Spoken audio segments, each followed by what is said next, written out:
అంటేనే ఎంతో డబ్బు కలిగి ఉన్న ప్లాస్టిక్ నవ్వులు లేని అనుబంధాలకు ఆప్యాయతలకు మారుపేరు అని చెప్పుకోవచ్చు.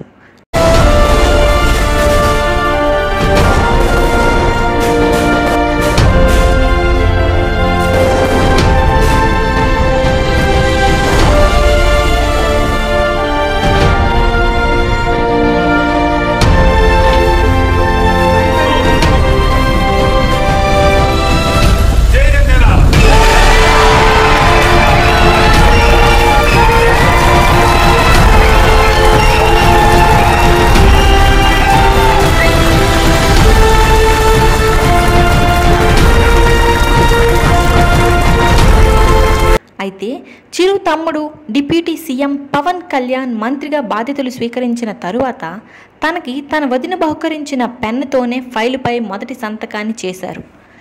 ఎంతో డబ్బు కలిగిన సురేఖ తన మరిదికి సాక్షాత్తు డిప్యూటీ సీఎం అయినటువంటి వ్యక్తికి ఎన్నో రకాలైన బహుమతులను ఆమె ఇవ్వవచ్చును.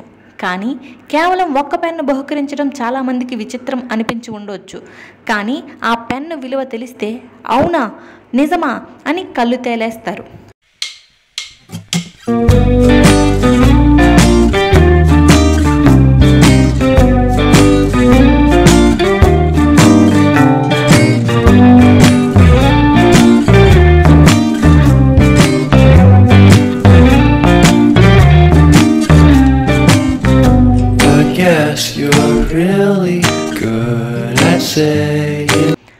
పవన్ కళ్యాణ్కి అతని వదినమ్మ బహుకరించిన పెన్ మౌంట్ బ్లాక్ కంపెనీకి చెందింది. ఈ కంపెనీ జర్మనీలోని హాంబర్గ్కి చెందిన కంపెనీ. 1906లో జర్మనీలోని బెర్లిన్లో ప్రారంభించబడింది. హాంబర్గ్కి చెందిన ఒక బ్యాంకర్, బెర్లిన్కి చెందిన ఒక ఇంజనీర్ కలిసి ఈ సంస్థను స్థాపించారు.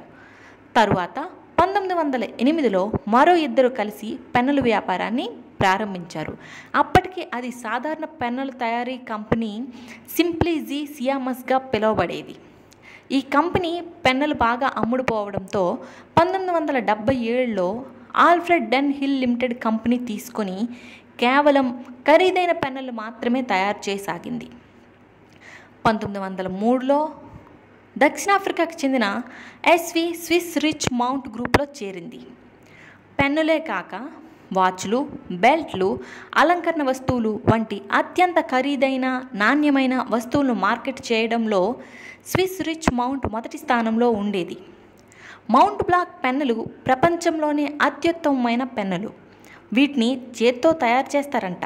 అది కూడా కెంపులు, బంగారం, వజ్రాలు కూడా పొదిగి ఉంటాయంట.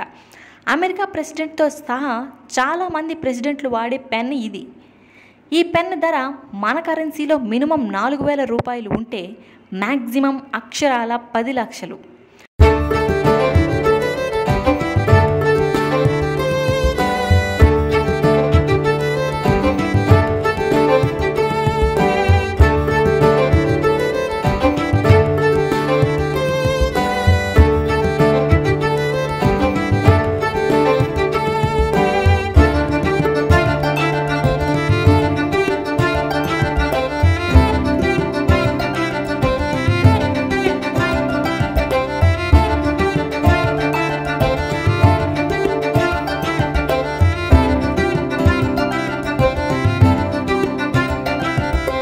మరి కొడుకు లాంటి మరిదికి సురేఖ ఎంత ఖరీదు పెన్ను పెట్టి బహుకరించి ఉంటారో ఊహించలేమా?